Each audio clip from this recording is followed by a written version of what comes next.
Hi there, I'm Annie Maudling and I'm the owner of On a Wick and a Prayer, which is based in the Blacksmith's Forge in Tissington Village, Derbyshire, in the beautiful Peak District. So I've had my candle business for 27 years, but I don't just make candles. It's all about home fragrance products. We make diffusers, wax bars, hurricane candles, so many things, and all of the fragrances that we use in those products have been developed by us, so they're unique to us. And I've worked out that quite a lot of you like our diffusers, so I thought I'd just come on and give you a little bit more information about how diffusers work and how to get the best out of them. So as you can see, I've got an empty bottle here with some reeds in, or as some people like to call them, sticks. Some people call reed diffusers stick things. That's fine. We know what you mean. So in here, this is a 100 ml bottle.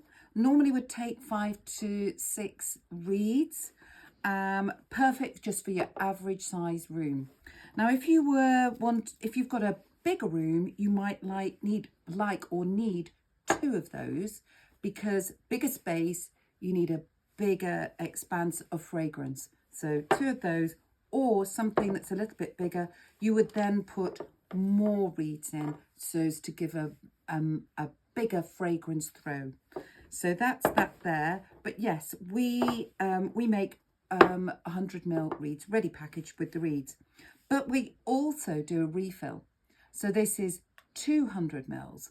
So the great thing is about these, you can undo the top and take the reeds out of your bottle, pop that off, fill it up so that you can go up, you can put as much or as little in as you like, pop the lid back on, and you can keep these reeds that you've already had in your bottle, or you can put fresh ones in. But the important thing is that after a couple of weeks, you need to take them out very carefully without getting drips on. Maybe you'd like to use a little bit of paper so that it catches any drips.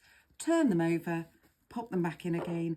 It just allows the regular flow of the fragrance through the reeds to keep it nice and fresh and strong. So that is really useful. Once that's all gone, I've got some more to top that up with. The other thing is I want to talk about vessels. So this is just a vase. In fact, it had a little spout on the top. It had vinegar in before, but I've taken the top off. Really like the colour and the shape. I've popped some reeds in and I can fill that up with, that would probably take all of that. And then a lovely little vase that was made by a local guy. Isn't that just fabulous? Lovely shape. You pop your reeds in there and they spray out beautifully like that. This little vase here is one of my favourites. It was my mummy's and great for reeds. I've got quite a lot in there at the moment, but to be honest, I would probably put just 6 in there. That's fine.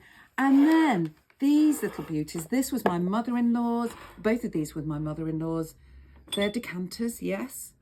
Just again, take your bottle, whichever fragrance you've got. Oh, and that's our best-selling fragrance, geranium and patchouli.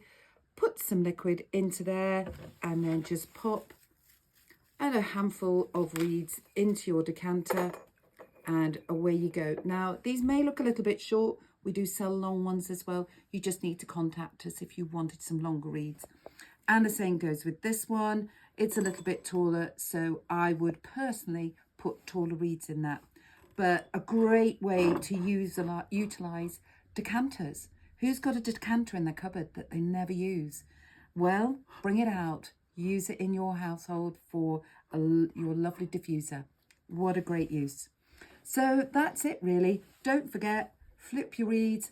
And if you've got a bigger room, you need a bigger bottle. If you've got a smaller room, you can just have a regular sized bottle.